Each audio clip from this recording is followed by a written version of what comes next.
by Cecilia Dapaah and filed on October 6 without lawful excuse, Cecilia Dapaah has failed within 30 days to comply with a notice to declare her property and income served on her by the Special Prosecutor on July 24, 2023 under Regulation 21 per Forms 1A and 1B of the first schedule of the Office of the Special Prosecutor, which is why the OSP charged the former minister with 1 count. Explain to us, I mean, of course, coming from the legal background, what this exactly means and how, as a person, you can still decide to not file your assets even when the law requires you to do so. Yeah, it just shows you the level of impunity of government officials. It shows you that they are a reflection of their leader, that they know that their leader has no moral conscience, for want of a better expression, to hold them accountable. And so if you have a former minister who has received a letter, that sounds like a love letter from the president, that, my dear Cecilia, I know you will be exonerated. What do you think is the motivation for her? What would be the motivation for her to fill the forms? Because the president says that whether you feel it or you don't feel it, my expectation is that you should be exonerated. And so when you see these things happening and you hear government praise singers come and say that, oh, the president is not a clearing agent. You see, the president is not only a clearing agent, he is an abettor in the corruption. You have any evidence to show that he is? Aiding and abetting his officials to dissipate the resources of the state. You see, this president is not only reckless and, I mean, engaged in some form of legacy, the president who flies private jets, even when people don't have beds in hospital, he doesn't care. He wants to bat in the sky. This president cares. He has stopped flying yes. With the IMF, can you be flying? He didn't stop it at will. You cannot be flying that private jet under IMF. So it's not as if he has stopped. Okay. He has been asked that you cannot do. Oh, okay. Because you must manage your expenditure. So it's not because of the expose from Honorable Samuel Okudzeto Ablakwa as well? Even when the expose was going on, he was still flying. So that expose really didn't have any effect on him? No, it did. What it did was that it gave us, the citizens, an insight into why a president will use 68 million cedis in 9 months to just fly in the year 2020, even when we were about having COVID. But I'm saying that, you see, when I hear praise singers talk about the president, I ask, is it that they want appointment from the president? Are they really Ghanaians? Or some way, somehow, they are benefiting from a corrupt system that has been created. And so to hell with all of us, as long as a few are suffering. Listen to us saying this president is a statesman. Statesman to which state? This president is the president who signed the amended Ameri-Novation deal, which was so much fraught with corruption, only for us to be told that the president was misled. That in a mythical book, the Ejapadie, where an Achim mafia from Ofori Penyin Fie must have access to the most prized assets of the state, our electricity, PDS, was sold to the friends and cronies of the president with the fraudulent guarantee supervised by the vice president. And you are telling me that this man is a statesman to which state? This man is the man that the special prosecutor described as the mother serpent of corruption. The likes of Cecilia Dapaah and the rest of the corrupt people, like the health minister and the rest, are children serpent of corruption. But that's the former OSP's words against the president. The president copiously referred to him at the bar conference. So the president has accepted the former OSP's report that he is the mother serpent of corruption. At a time when we were dying in this country, that you could not even tell whether when you leave home, you will come back alive or dead. This government had the temerity to steal the monies of this through the Sputnik V scandal. When we were being told, the minister told us that he was not thinking. So they are not straight, yes. So they are not only people who take our resources and keep in their home, they also don't think. Straight. Let me add that. So they think, but maybe. So when we are discussing issues of corruption, let nobody set up the president for attack. If you want, you come and say these things about the president, you are setting the president up for attack. Because if there is any president who has shown that he is corruption personified, he is the locus classicus of corruption, it is Nana Addo. He is the greatest enabler. Look at the Australian visa scandal. Ghana's day of shame. He cleared the people. The Charles Bissiou things. Professor Frimpong Watson said, we'll come there as a second topic, where he told you that even behind your house, Galamseys are being dug. They hid the report until somebody leaked it. So which president is a statesman and what? We live in a country where Nana Addo, together with his ministers and all those people, do not have conscience. And Rabbi was saying that the ministers should know that when you do some of these things, you are affecting the Maslach beneficiary. You are affecting the Lee beneficiary. I agree with her on that. That the lives of people are at stake. Today, no woman deserves to die in her quest to bring another life into the world. But the story of a woman is that when you go and give birth and you come, we say Uchinkwa, because we expect that because you don't have bed. Look at what is happening at Kolebu, the dialysis. And in the face of all these, you have people who are hoarding resources. And we are being told the president is a statesman. The people who are statesmen, what they do for their nation is that they leave behind healthcare system. Okay. What is this government's achievement in health? How do you expect, let's not go into that because we don't have time, but how do you expect this hearing to go today? Now that you're also saying that you don't even trust in the OSP. First of all, I don't expect any court to grant an injunction against the OSP from performing its statutory function. Okay. Especially when there is no evidence of abuse of any process.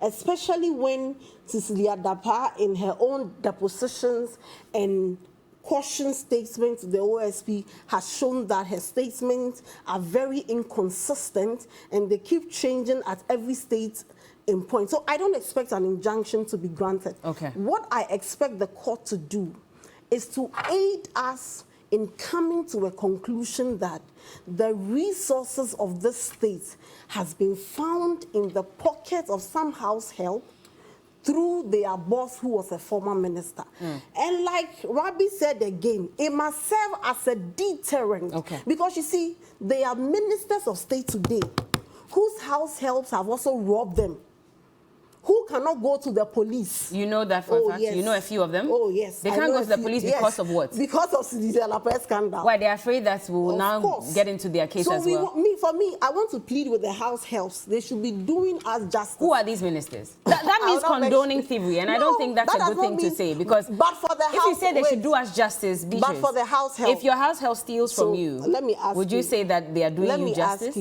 Let me ask you.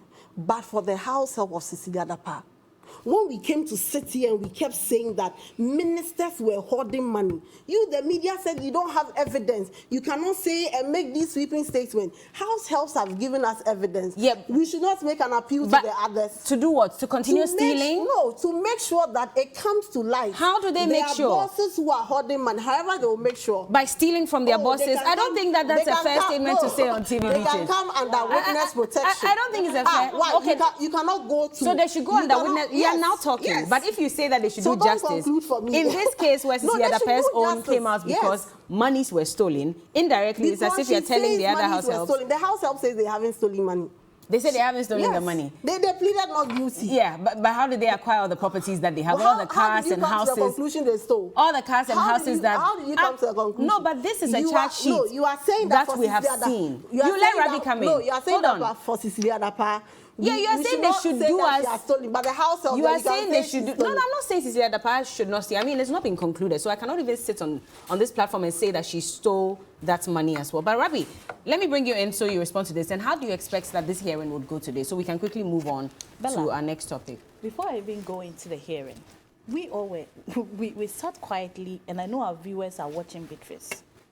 Look, it's okay for a legal, I don't know if she's practicing already, but for a lawyer. Yeah, she's practicing. Good. To speak to national issues. It's okay. It's okay for her to allow her. You are counting how many times she's calling you. Allow Rabbi. Because I'm not having a discussion with the ghost. I'm certainly having a discussion with you. And mentioning your name is cool. Of course, Beatrice is not. This is not my first time hearing anybody call Beatrice. So it's fine to mention Beatrice. And if you want me to refer you as this lady, I'll do it if you're comfortable with that. But what I am saying here is that it is nice to listen to people who should know. You are a lawyer, and you sit on national television to encourage stealing. She says that's not what she meant. We heard her. We do listen. And I always go into my local parlance that, look, that the sayer is the fool, but the listener is not a fool. I will leave it there. What I am saying is here, or what I'm putting across is, it's easy to throw allegations. So easy. And we followed all her allegations. But the proof is a problem. If you are able to prove, then we have no issues with you. So I'm glad that you did ask her that, should we come with you on the proof? Do you have some names for us? No, she didn't mention any name. Now, I'm not in the position here to start saying things that I'm not sure about or throwing about allegations. However, I wish to humbly ask her that the hearing of Tracy Boache, all the allegations Tracy Boache or around Tracy Boache Papano, why are we bringing that on this platform? Should we confidently say, she just alleged, and I'm just asking that the same allegations that are thrown against Papano, the same allegations that were thrown to Felix Ofosu Kwache, the same allegations that we heard about monies packed in car boot at Washington Bay should also be taken serious? Should we take it without proof from a legal practitioner? That is my position. Look, wrongdoing is wrongdoing. It's unfortunate that conventionally we all agree that we shouldn't keep such an amount of money at home, which is true. But of course, she would agree with me that it is not legally inaccurate or improper. Or nowhere in our constitution says don't keep such an amount of money. Given the fact of what will come out of today's court, I am not a legal person, and I'm proud that I am that social person who reasons and follows happenings in this country. Whichever way it takes, I am very strong, or I'm strongly confident in our legal system in this country. Okay. I am very confident in whatever procedures that will be taken. Now, let me give a quick reminder here. The Global Barometer Report by Transparency International is a very public document, and anybody can just go and source it and look at these figures I am going to mention, thanks to RTI, that we passed after 20 decades of struggle. First of all, it says during the report in 2015 that 50% of its respondents agreed that corruption was an extreme, and that was 2015. Okay. Now, in 2015, when you look at police service, 92% of corruption rate existed. Today, the same people came back to do the report after a survey or a research and are reporting that 53.2% it was stands when it talks of corruption in police service. I will give the credit to President Nana Addo Dankwa Akufo-Addo because of the resourcing of the police service he has done, because of the capacity building, the training, the conscientization of police that is ongoing, because of how sophisticated nowadays our policemen are, because of how resourced they are logistically in this country. That has actually come to tell us that they were doing 92% of corruption rate, and today it's unfortunate it's still 53.2, and I am sure that we will even still beat this down because we are breaking the 8. 2, in the judiciary, you can search it. It's 71, or it was 71 in 2015.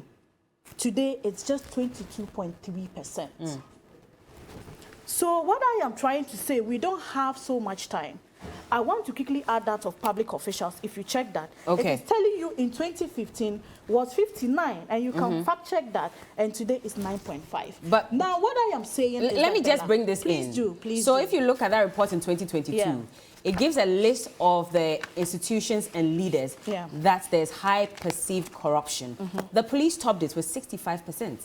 So it's not. And just then Office of the Presidency. You just said 65. 55%. Yes. Perfect. Thank you. So it granted it's even 65 against 93, my dear. This is what I am talking about.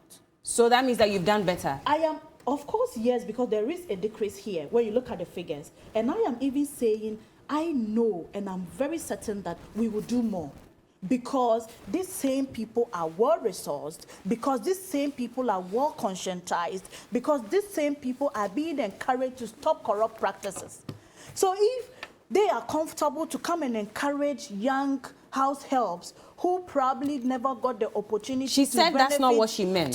She's not encouraging them to steal. I wouldn't hammer on that. But what I am saying is that house helps shouldn't go ahead, in my humble opinion, to steal their bosses. Can we also say that to public officials that of course, yes, do not steal the monies that are supposed to be used to develop the nation? Fantastic. And when you have to declare your assets, declare it so that we know where you are getting your assets, your properties from. You are rehashing my opening comments. You remember I said Which is? I said it takes both ways, the technocrats and the policy makers or politicians. Okay. Now we are talking about public officials. Bella, the 7,000 ghost names we cleaned, though I know NDC did 4,000 in 2016.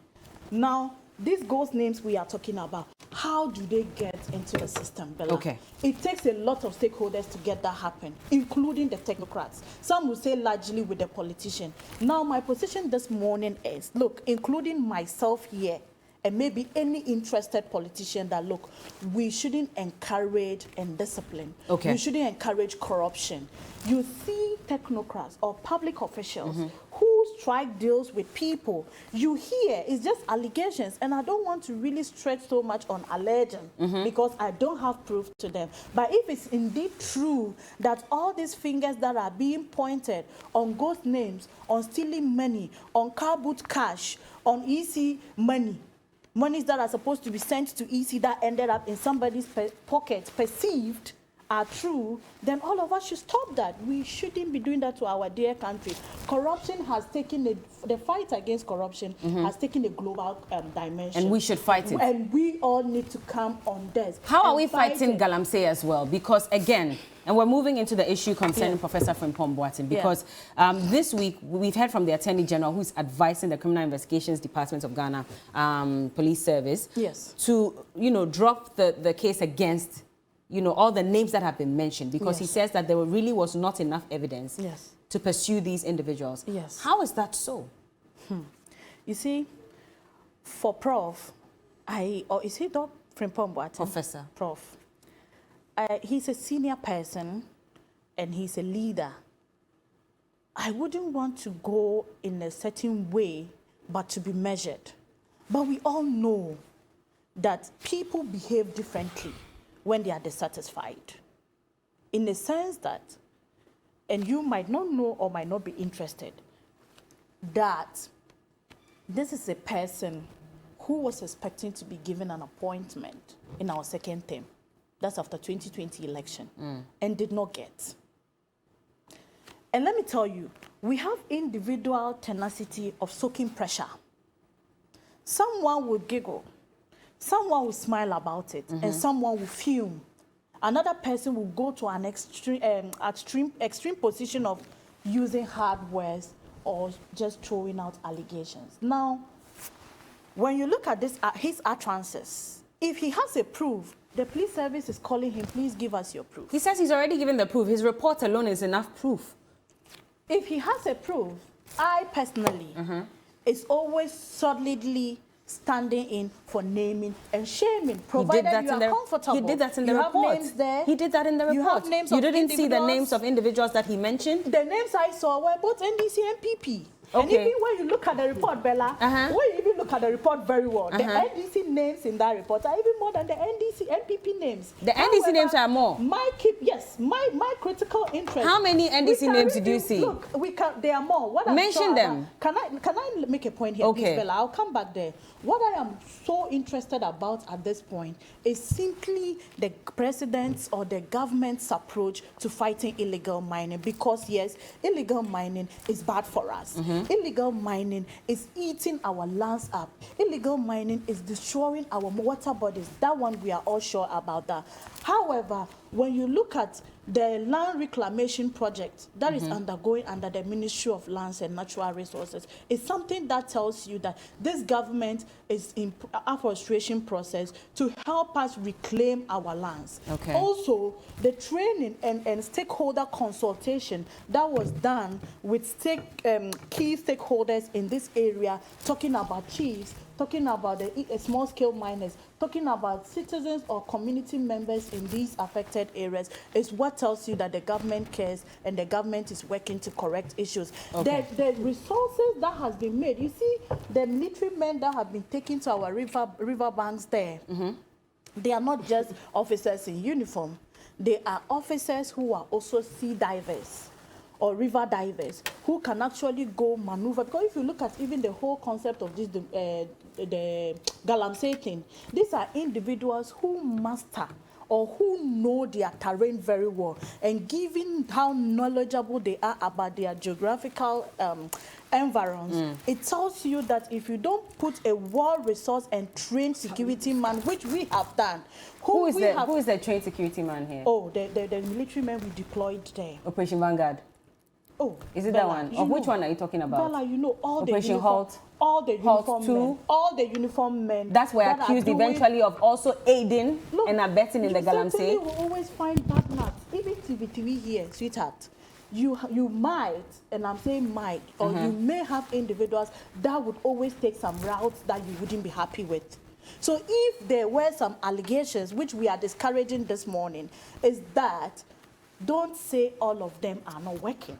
And don't say the efforts they are putting there is not worth appreciating. But did the Attorney General do enough? And I'll just cite one example to ask if he really delved into this matter. Because we talk about the C&J Alaska issue where Mr. Gabi Otredako is said to have called Mr. Frimpong Boateng to tell him that, well, yes, they were lawfully in the forest, even though Mr. Frimpong Boateng says that when they did their checks, they were operating illegally in the forest and they were degrading the land. Now, we don't see any part that says that maybe the Attorney General asked the prosecutors to go into the forest or the investigators to go into the forest to even ascertain the level of destruction, or whether they even went to the Minerals Commission to find out if really C&J Alaska were operating legally, had the right papers, etc. We don't see all that, and then all of a sudden we see the Attorney General say that, unfortunately, you do not deduce or adducing evidence to support this, and so we're withdrawing this case. How is that so? I'm not even sure about what I really know about that company so much, because I'm still reviewing their happenings, and I don't want to mislead anybody here. What I am telling you is that, Bella, we are making efforts. We have even clustered these communities in terms of putting them in a position of mining. I'm just struggling to recollect the term we have given it, to say, look, we are putting you as community miners. We want you to do legal mining. And when we say legal mining, you agree, you look at the concession collectively, you come for the machines from government and go and continue with what you are doing, because we don't want to lose our lands. Just this morning, I read from the management of Kintampo Waterfalls that is strongly debunking allegations of people who are saying the Kintampo Waterfalls has now been polluted. It doesn't change the fact that River Pra is polluted. All the other rivers are polluted. I am just saying, but my point is dissatisfaction about but we didn't see, I'll let you come in, Beatrice, soon, but we didn't see any further investigation. So that's why I'm asking that. How then do you come out and say that discontinue the case because there's not enough evidence? And you talk about more NDC people in the reports than MPP. Bella. Now, if you look at the reports, let me just mention established miners who are members or sympathizers of the NDC. That's the only part, unless I'm wrong, and correct me if I'm wrong, that's the only part where I see a reference to an NDC. Have you followed up on his media engagement? I have listened. I have read the reports. And I'm talking about and saying that at this point is where I see the mention of an NDC person. You have no idea. So if you say that even more Beatrice, NDC people than NPP people. If that's the case, that should even be a reason why you should want to prosecute. So let me come and investigate further. Let me come. Just land on this quickly so that Beatrice can come. Prosecution is fair. And look, it is only nice to be sure, to have evidence, to have your proof, and the lawyers will tell you beyond reasonable doubt. It's not just a mere rhetoric that it is said beyond reasonable doubt. So why didn't they go further? Further, yes, we can call for further investigation. That is not bad. We can, but if he doesn't have any proof, we are saying he doesn't have any proof, he can go back, bring more proof, and we might come to the same table to talk with him. Beatrice, do you agree with that? It's not funny at all. It's interesting. I keep laughing. Oh, wow, you have to laugh. Because the fact If she had rehearsed what she was coming to say, she would probably have taken time, one, to read the report, because it would have featured in her rehearsal. She would probably take time to understand the issues. This is just how except that she speaks... Rami, please relax. Please relax.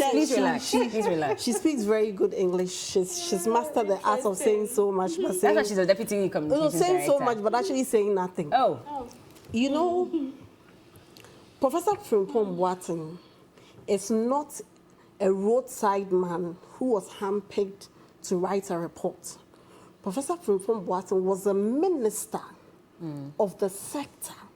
And then there was an issue of government officials being engaged in illegal mining. And the media had begun waging a lot of war against Galamsey. So they commissioned the Interministerial Committee on Illegal Mining with the specific terms of reference. And he came out, gave a report, mentioned names of people in the Jubilee House who were involved in Galamsey, and also gave them videos of Galamsey sites that were causing harm to the rivers and our forests. And I say that Rabi has not read the report because nowhere in the report was anybody from the NDC mentioned.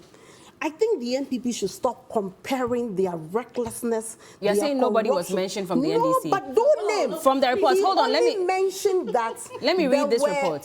People in the NDC.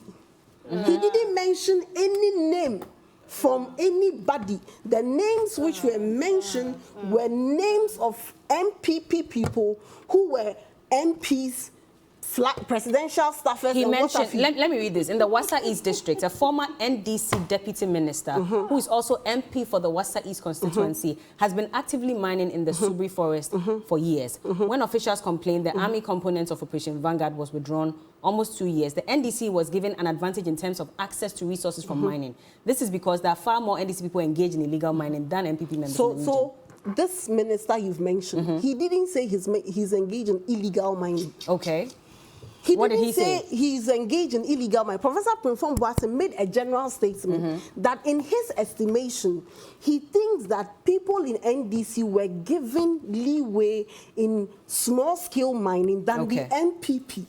Then when it came to the issue of those who were currently destroying the water bodies, he mentioned Charles Nite, Kotego, and those people who were at the Jubilee House. Those were the names of the people mentioned. Okay. So I'm saying that let's not confuse the issue and make it look like, let's rope the NDC into this illegal mining and let's politicize But it's in the reports. That's what I'm asking. Because at the end, he says this is because there are far more NDC people engaged in illegal mining than MPP members in the region. I wish you had time. When the NPP came into power, there were people who were engaged in small-scale mining, and there is nothing wrong with small-scale mining. In fact, the rationale for small-scale mining was to give Ghanaians who could not mine on commercial basis the right to mine. And so whether NDC or MPP, you can engage in small-scale mining.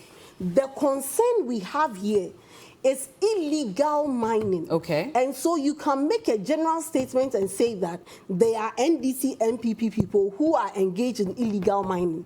But where the man has gone, further to mention names of presidential staffers, and he says that party executives and ministers who were even part of the committee, that at a point these ministers abandoned the committee because they were engaging. The Attorney General is saying that Professor Frimpong Boateng didn't bring evidence. Is Professor Frimpong Boateng Iyoko or OSP? What evidence does he have to bring? He has to show you that by the fact checks we have made, A, B, C, D are engaged in illegal mining. You have to go and ascertain whether or not the people were the owners of the specific field he had mentioned, the specific areas he had mentioned, whether they had the requisite license. When he mentioned the company that Gabi was loyal to, what did the AG also do about that one?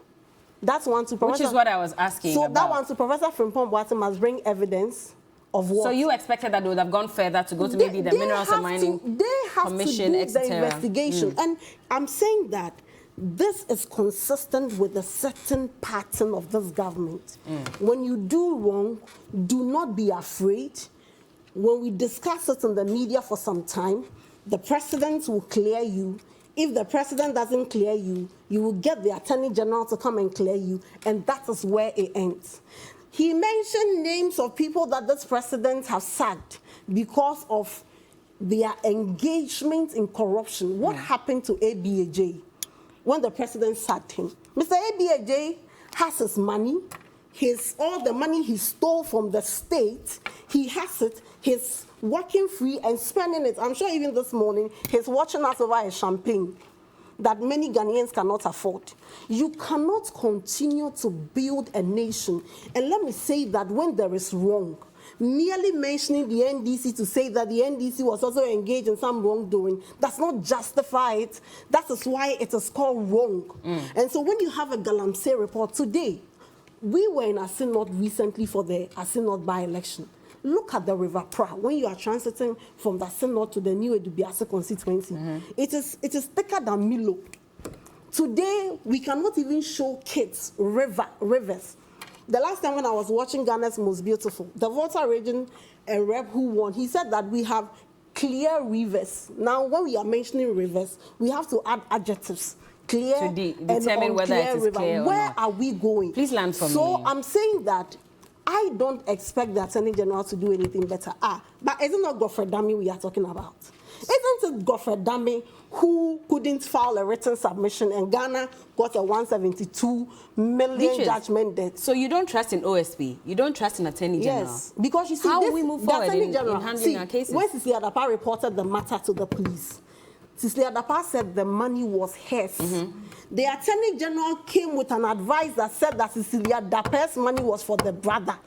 But he's the same one that asked that the prosecutors go further and even investigate to see if there's any issue of money laundering, etc. After he has brought the evidence for the accused person. Okay. So I'm saying that we live in the country where the president has checked out.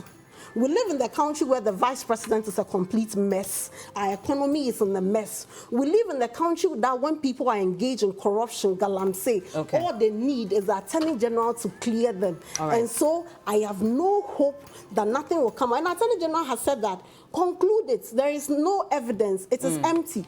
And you know what the Attorney General further added? Land for me, he please. said the likes of Eko Ewusi and some other people have not been invited. So the police should invite them to come and write their statement and conclude the matter. What do you think? What kind of proper investigation should come out from this? Well, we're waiting to see how this matter goes. This country but we'll have to wrap up at this point. Well by the I can't say my last bite. Unfortunately. Coco, can we give her 1 minute to just wrap up? If she wraps up, I'll wrap up. No, but you started. You started. She came late. Okay, we have to go. At this point, unfortunately, my director says we have to go. My director says we have to go. 30 seconds. We are on course. We You are not agree on that course. things might not be right. Okay. You are not. However, we are not just like the NDC. Okay. You can never be like We'll that. leave that for Ghanaians to decide. They are the ones who will know whether you are like the NDC, you are better or worse. But Hajia Rabi Salifu, she's the Deputy Director of Communications for the NPP, and Beatrice Annan Esquire. Ladies, please calm down. She is a member of the legal team for the NDC. And just a reminder, we're cashing out this morning. 2,000 Ghana cedis could be yours. Just play the game *439# and select option 2. But you have to be an MTN subscriber to be able to play this game. So please go ahead and play.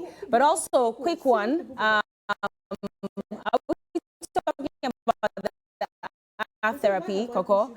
Okay, so I just need to save the date and come and let's have fun together with a while we sip and we paint. The art therapy program comes off Saturday, the 28th of October 2023 at the Airport West Hotel. For just 220 Ghana cedis per head, you get a package that comes with complimentary drinks, finger foods, etc. And you get to paint and release stress. I think that's what it does. So if you are interested, you want to make some further inquiries or you want to go ahead and book, please call these numbers 020-433-9005 or 0501-634238. Come, let's network and let's have some fun. It's happening at the Airport West Hotel. But anyway, good morning to everyone who's watching on Facebook. I couldn't read your messages. I saw one that says we should all go and declare assets because the way things are going, I'm not a politically exposed person. I don't hold public office. They don't have assets there. We have more coming up. Please don't go anywhere. We'll be talking about breast cancer, but let's cash out. I think I'm ready to give some money this morning. And so could it be you? Let's count down now. 3, 2, 1, and congratulations going out to you. 0244-784 ****. 0244-784 ****. Do we play another one? Congratulations to you. Coco, do we play another one? Okay, well, we'll come back and play some more, but you've just won 2,000 Ghana cedis, and I'm sure subsequently we'll call you to celebrate you live on TV. We'll be right back.